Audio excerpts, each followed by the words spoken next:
The old clock at Dairy Queen just said 10:04. Makes me think I need to send a text message on my new phone to my friend 10:04.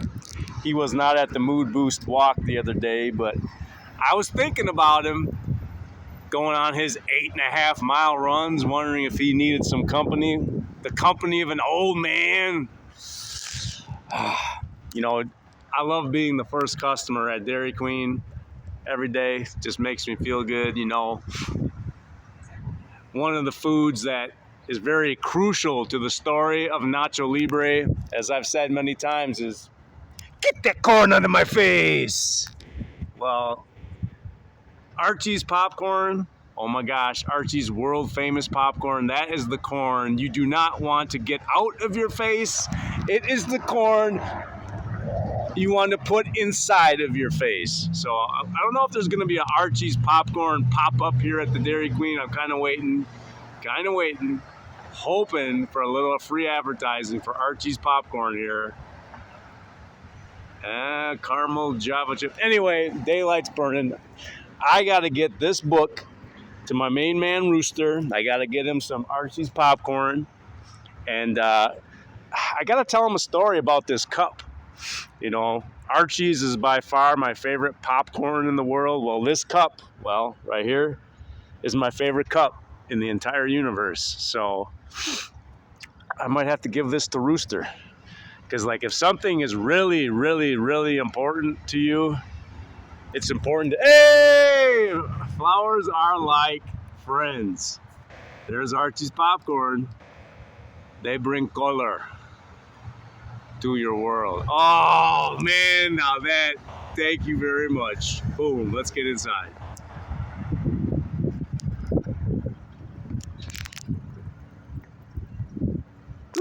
I was just talking to the good people at Dairy Queen, who I love and treasure so much, about how I never thought that a dilly bar would cost more than one of my beloved $2 bills.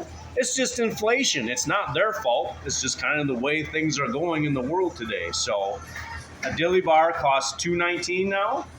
That means if I worked at Dairy Queen and had a 10% discount, I could get my dilly bar for $1.99. So I am going to have to put in an application so I can keep getting my dilly bars for $2 or less.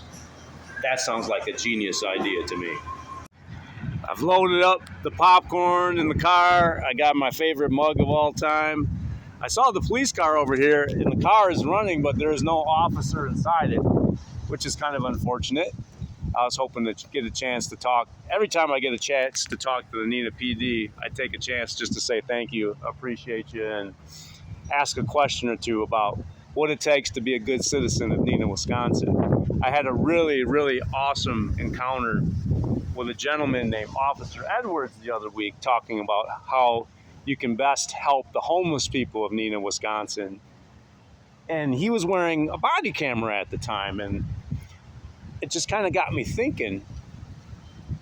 I was wondering if you asked nicely of the Neenah Police Department and gave them the time their encounter with you was and what day it was, if they can share their body cam footage with the citizens of Neenah, because I thought it was an amazing experience. I learned a lot, and having that video and putting it on my channel, then I could share that information with other people, because I'm all about trying to make Neenah a better place. I appreciate the people that are doing the same. Now, I don't like to be tricky, I don't like to be manipulative, but hey, I'm parking my Mrgrrr car here in the parking lot at Theta Care next to these big honking orange dumpsters, because I'm an old man. You know, this place parking lot is big, this parking lot is intimidating. I'm an old man with brain damage, so I'm using my phone, I think, in a justified way to remember where I'm parked. So I don't know if, like, security sees me, you know, driving around their security vehicle, and they pull up to me and say, Mrgrrr, what are you doing? You look like you're doing something suspicious there, Mrgrrr. I will tell them, hey, I'm just making a little video. So Mrgrrr with his old brain damaged head remembers where he parked when it's time for me to leave Theta Care Hospital. But anyway, I need to get this popcorn before it gets cold to my man Rooster. He's in room, I remember what room he's in, and I'm not going to say it, but the thing is, it's a funny thing having the brain of Mrgrrr. You remember everything, and you forget everything. It's kind of a wonderful way to live your life. Here we are live at Theta Clark, and I have permission to have a video taken with my man Rooster. What's up, you guys? This is the dream. This is going on my website for sure. You know, this gentleman here touched my heart with an act of kindness I'll never forget, and I want the whole world to know this story. It will. And it's gonna happen. It's gonna happen. Well, I had a really good talk with my man Rooster. He looks like he's on the mend. I told him I'd tell him the story about this cup another time because you know what? When I talk, I'm loud. He has a headache, and for good reason. Every time I come to Theta Clark Hospital, I always to make sure to come and spend some time here in the courtyard. I absolutely just love this courtyard. In fact, I don't think the people at Theta Clark would mind if I sat here at one of these tables with my journal and a pen and spent an hour or two writing down my thoughts and ideas on how to make the world a better place. I don't think they'd have any problem with that whatsoever. You know what? I didn't ask, but there's no one in the courtyard right now. So I don't think I'm making anybody upset, you know, pretending I'm talking to myself here in the courtyard. One of the key points in the story of Rooster and Mrgrrr's meeting is Rooster was not sure if I was a mentally healthy person or not.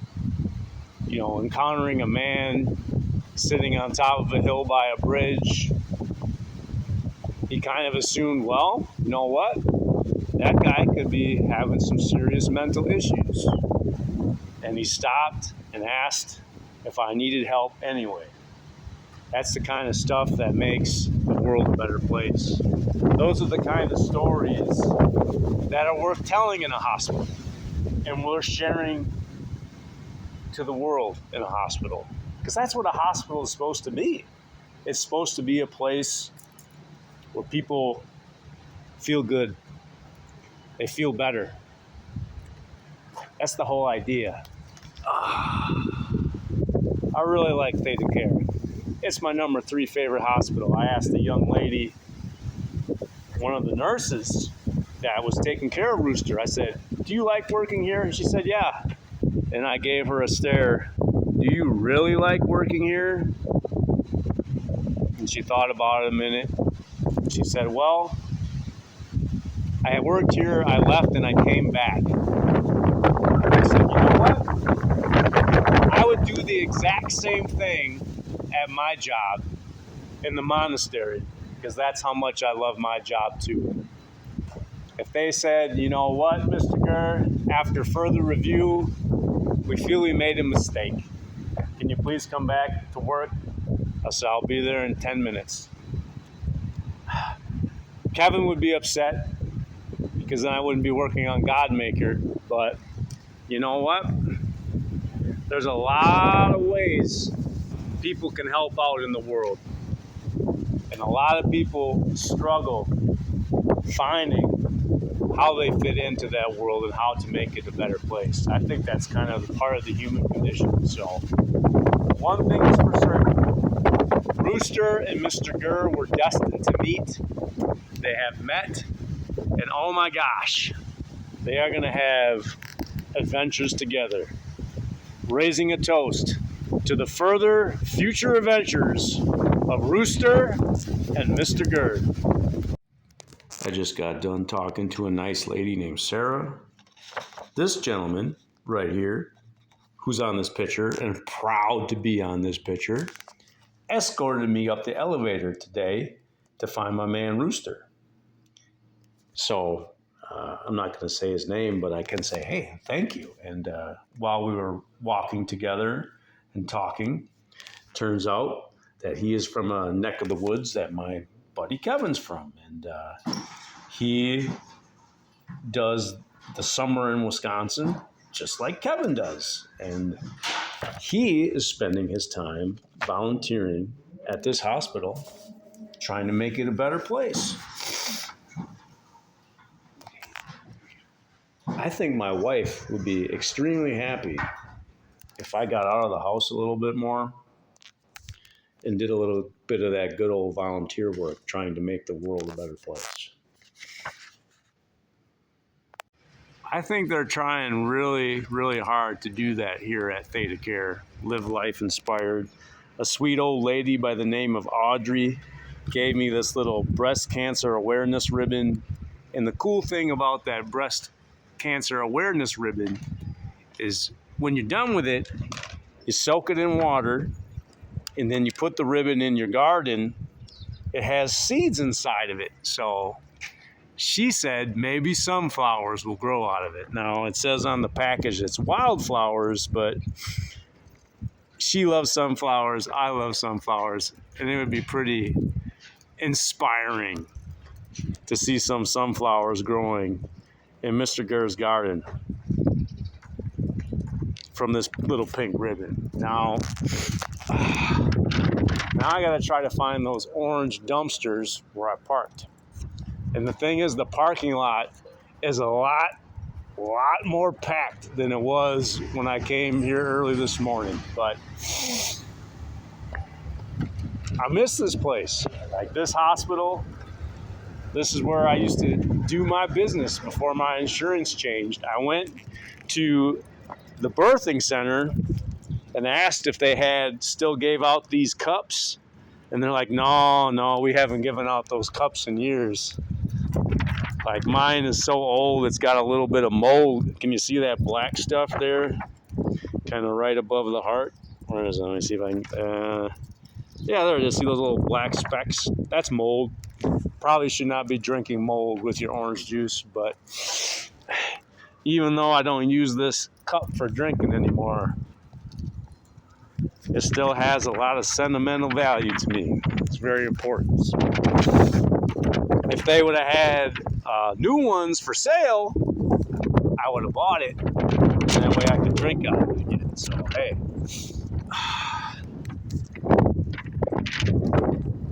Did anybody see the orange dumpster? Because I don't. I think it's this way. Don't get old, people. Don't get old.